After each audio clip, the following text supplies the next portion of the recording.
Do you have it? There it is. Okay, that's the chart. Existing home sales. Now let me show you, bring it on this chart. Let me show you this. Here is, here's the chart. This is the top of the market when everybody was like, that evil George Bush, I bought too much of a house. Okay, right up here. Started to fall. Here's where the buyer home tax credit starts in this box, and here we are today. Now, what everybody's saying is, hey, this is only happening because we stopped giving people money. Right. Let me just show you something that maybe somebody in the media should point out. You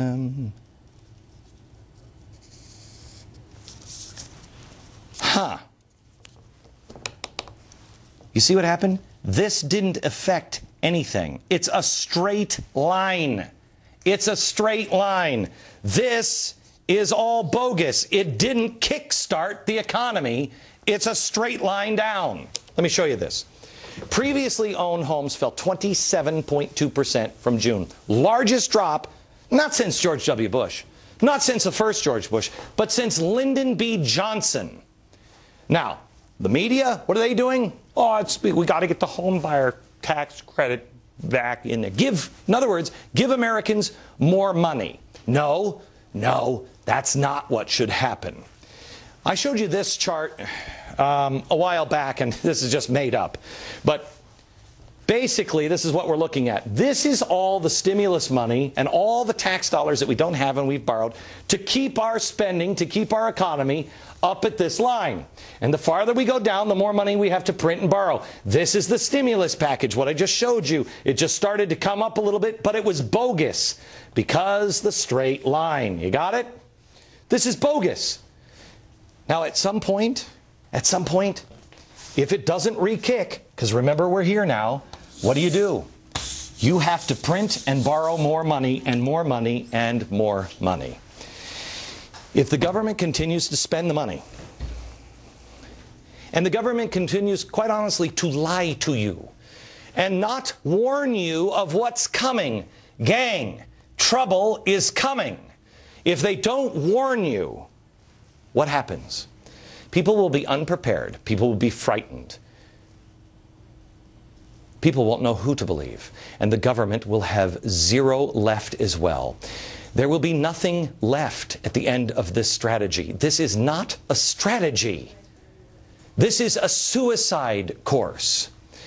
What are they saving? What is the last bullet that we have to put in the gun? If they're wrong, what is the last bullet? And this is a microcosm of what's happening with the entire economy. There are no injections left, no amount of bailouts that can turn the ship around, as Joe Biden just said. You've got to let it hit bottom and start over again and start trusting in the American people that we can handle it ourselves and we can take care of each other. Our economic day of reckoning is coming, and there will be pain. There will be lots of pain. But we are throwing bad money after bad money, and in the end, it's only going to make much, much more pain. It's like saying, no, I don't have cancer. No, I don't have cancer. No, I don't have cancer. At some point, you've got to go in and get the cancer. You've got to deal with it. And the longer you wait, the bigger chance you have of dying. Now, I don't know which economy Joe Biden is looking at, but this one's definitely not headed in the right direction. Unless, of course, you're from the Cloward and Piven School of Economics, and you think this is the right direction. Collapse, gang, collapse. Why? Why would you want to collapse? This is what people ask me. Well, that's ridiculous. Why would they want collapse? Because they don't believe in the system in the first place. And so it's a chance to start all over. They have a new one waiting. I told you on this program about structure that was being created. It's the final phase of the Cloward-Piven strategy, which is collapse the system. When you collapse the system, what are you going to run to? Well, Cloward and Piven, they figured it out that you have to have the structure in place. You have to have something that the system collapses into, and that's what we're building right now. Look, gang, this is all about power. Do you know who's taking money out of the stock market? Who's taking that off-ramp right now?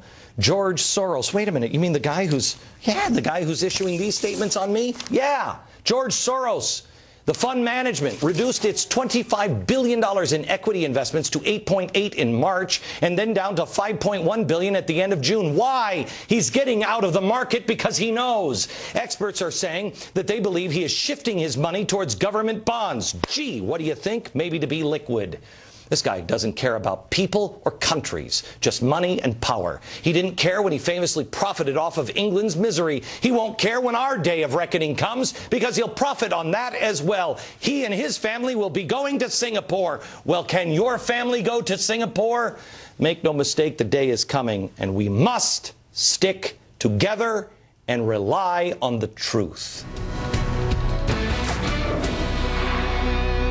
America, I want you to know that I'm talking to you about some crazy scenarios. They're nuts. They're crazy scenarios.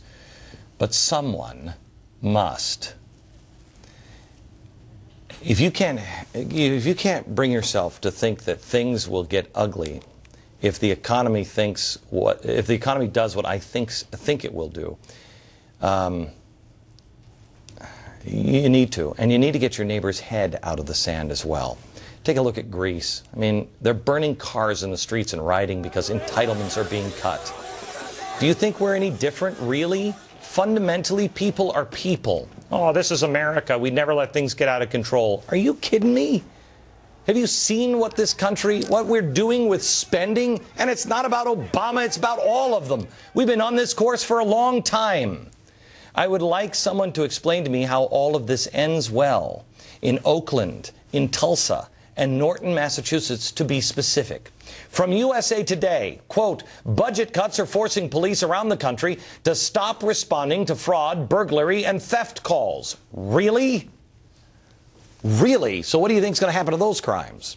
This is where we go first? Well, how much did that school cost in California? We don't cut that one. We go right to the police.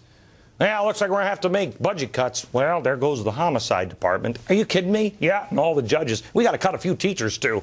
All the courts. Yeah. You can't find anything else. Nothing. Here's an idea. How about we stop trying to green our cities?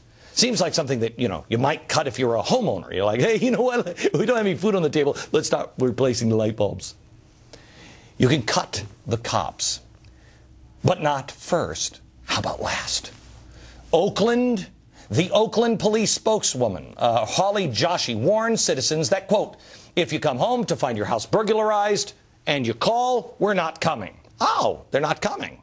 Oh. So in other words, if I come home and I've discovered that my house has been broken into in the middle of the night, I just walk in. I have no idea if it's safe to re-enter or anything else. Oh, what would be really great is if I didn't have a right to have a gun either, because then I could just walk in unarmed to my house in the middle of the night, and I know the police aren't coming. That's what I like to call fear. They accuse me of fear-mongering. That's fear, America, and that's why the Second Amendment is more important than ever. Your right to own a gun. If it is taken away, like it is in Oakland, California, who's got the guns? Oh, yeah, that's right, the bad guys, who the police aren't going to come if they break into your house. We cannot break out into the Wild West. It doesn't mean go get your gun. I got to defend everything. It doesn't mean that. It means you have a right to defend yourself. And if the bad guys know the police aren't coming, does it make it less dangerous or more dangerous for you? The average person, the average person doesn't look at this. And they don't understand how chaos works for radicals. It doesn't make sense to the average person to have chaos, but it does to radicals. This is happening in Oakland, the home of militant communist Van Jones and his organization Cop Watch. Radicals like Jones and Ayers are always against, quote, the pigs, as they call them. They need the unrest. They want the unrest. They want you to be afraid and have somebody to blame it on. Why? Go back to Cloward and Piven. When chaos breaks out, people will look for anyone with an answer. Anyone who will say, I can feed you, I can protect you, I can make the madness stop. All they need are people that are frightened. If you don't have food, if you don't have money, and you don't have a way to protect yourself, who's going to do those things for you? They're succeeding in frightening people in Oakland, Tulsa, and Norton, Mass. Let's keep an eye on the seeds that are being planted.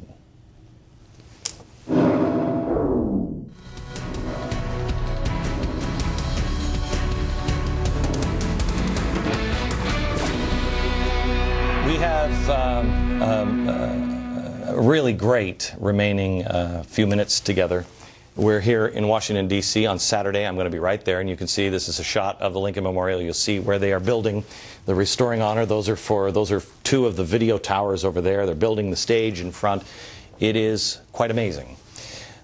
Make sure you're here Saturday. Bring your kids. Come as you are, leave your signs at home. Come as you are and leave stronger.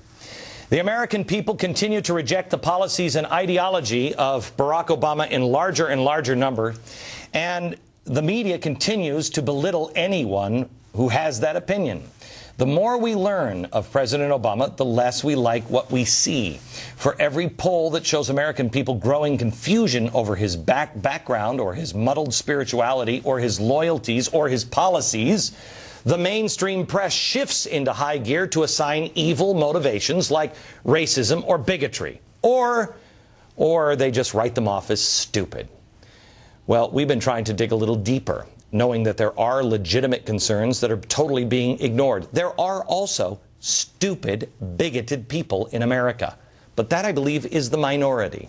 Is there anyone in the media who is at the least bit intellectually curious on what's happening in America? How is it that after America elected a black man president of the United States, a great and glorious day, it was a good day for all of us when that happened. But all of a sudden, the same people who voted for him, because he wasn't just elected by black men, all of a sudden, the same country that put him into office now hates him because he's black. That doesn't make any sense whatsoever. If you want to make the case that we elected him in the first place without virtually knowing anything about him, I'm with you. But now to say that any and all opposition to him is based solely on racism, bigotry, and hatred defies all logic and reason. But that hasn't stopped the press. Look at this from The Guardian now. Quote, "What we are witnessing at the moment is the full ugly furor of white backlash aimed directly and indirectly at your first black president. Minor issues, including ACORN, a heretofore obscure agency that helped register urban, mostly minority voters, became cause celeb. A little-known African-American bureaucrat, Van Jones, was hounded out of office for allegedly expressing offensive views about the terrorist attacks of September 11th, 2001. Views he later said he never voiced and did not hold." Really, Van? You going to play that game? Protesters spat upon and directed racial epithets at African-American congressmen as the healthcare debate reached its climax. Okay, let's take these one at a time. First of all, minor issues like fraudulent voter registration. That's a minor issue. Or the green job czar. He was just, and he was hounded out of office because of his views on 9/11. You've got to be kidding me. The man is a communist revolutionary. Read his own works. You got to be kidding me. The 9/11 thing, when they finally fired him, and that was it. You got to be on that. There isn't one shred of evidence to the spitting and racial epithets in the story. Listen to that. There is such a lack of evidence that the New York Times had to issue a correction on the story because it is false. But the despicable story didn't end there. And now we come to the full fruition of this race baiting. According to the Pew Research Center for the People and the Press, 18% of Americans, 18 and 34% of conservative Republicans believe Obama is a Muslim. Proportions that have actually risen since the 2008 campaign. Now, I don't expect The Guardian to actually seek the truth. I believe they have a clear agenda. But hasn't any of this ignited, just a little bit of curiosity in any journalist? We pointed out it last night. We showed you last night. There are ample statements from the president to cause Christians to pause. We've showed a few of those statements on several occasions.